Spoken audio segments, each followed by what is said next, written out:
Big game breakdown continues here on Sportsbet. Thursday night NBA on TNT. Lakers and the T-Wolves. Minnesota minus 10. Total 226. That total seem a little bit high?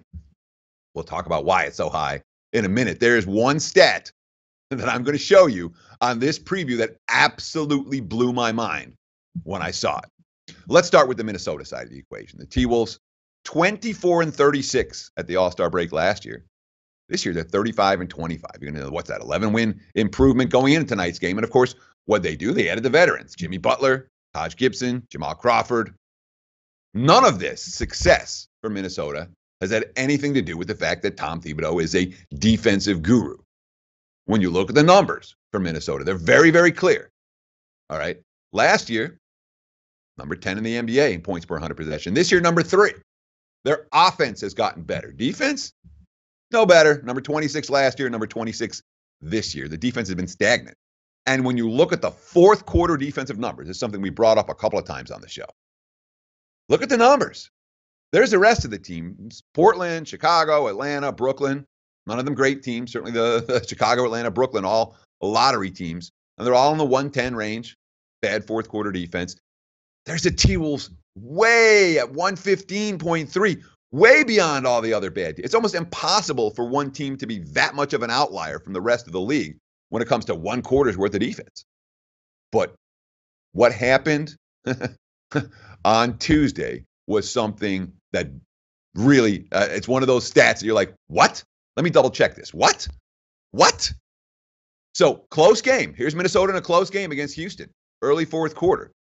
What happened? Get the drum roll. Brrr. Houston fourth quarter points per 100 possessions against the T-Wolves on Tuesday. 194.1. Oh, my God. The worst in the NBA, aside from Minnesota for the season, 110.8. 194.1. The Rockets had 42 points on only 21 field goals and 6 free throw attempts. They had 8 assists. They had no turnovers.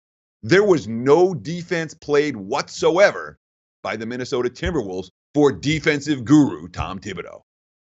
Look, this team's got big-time talent on offense. I wonder if another coach might even get more out of that offense than Tibbs had.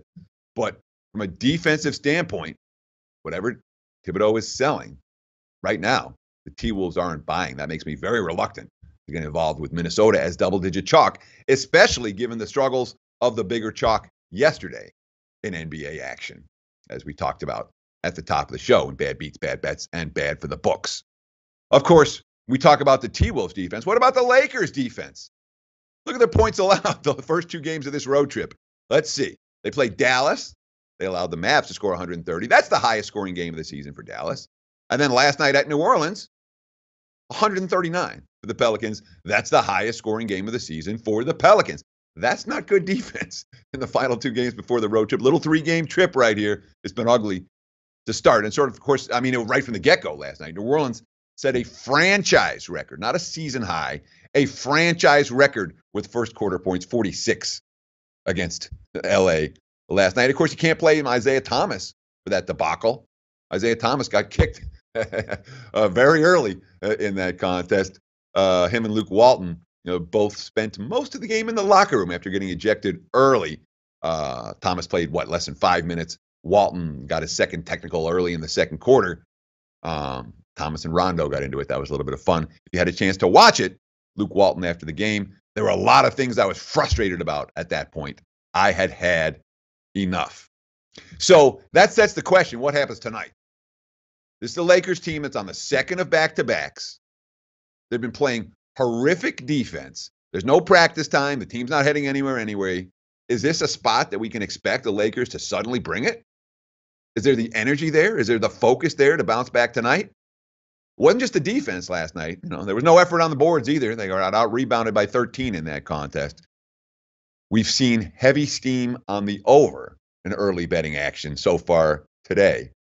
And I wouldn't argue with that trend or that direction. Over would be the way it would look. But, of course, if you're looking to get involved, you've already missed the best of the number, which makes it, for me, an interesting game to consider, but not one that I plan on wagering on. Big game breakdown continues. One more from the Pac-12 coming up next right here on SportsBet. Like the show? Help us keep the lights on. Please make sure to comment, share, and subscribe to all the Sportsbook Review videos. Thanks so much. Best of luck. Enjoy the games.